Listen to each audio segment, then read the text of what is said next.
ఈ ఏడాది తెలుగు నుంచి 500 కోట్లు కొల్లగొట్టిన సినిమా ఒక్కటి కూడా రాలేదు. అయితే ఆ లోటును భర్తీ చేయడానికే అన్నట్టుగా సలార్ సినిమా వస్తుంది. ఈ సినిమా 500 కోట్లు కాదు, అక్షరాల 1000 కోట్లు కొల్లగొట్టడం ఖాయమనే అంచనాలు ఉన్నాయి. ప్రభాస్ హీరోగా ప్రశాంత్ నీల్ దర్శకత్వంలో రూపొందిన ఈ సినిమా డిసెంబర్ 22న ప్రేక్షకుల ముందుకు రానుంది. ఇప్పటికే సెన్సార్ కార్యక్రమాలు కూడా పూర్తి చేసుకుంది. ఈ మూవీ అవుట్పుట్ ఓ రేంజ్లో ఉందని ఇండస్ట్రీ వర్గాల టాక్. సలార్కి సెన్సార్ రిపోర్ట్ చాలా పాజిటివ్గా ఉందట. చిత్ర సన్నిహిత వర్గాలు సైతం ఈ సినిమా గురించి మామూలుగా చెప్పడం లేదు.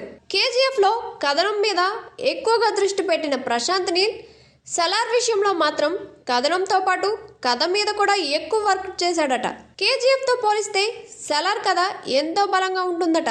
యాక్షన్ సన్నివేశాలతో పాటు ఎమోషనల్ సన్నివేశాలు కూడా కట్టిపడేస్తాయని చెప్తున్నారు. ముఖ్యంగా ఈ సినిమాలోని ఫైట్లు యాక్షన్ ప్రియులకి పండగే అంటున్నారు. మొత్తం 5 ఫైట్లు ఉంటాయట.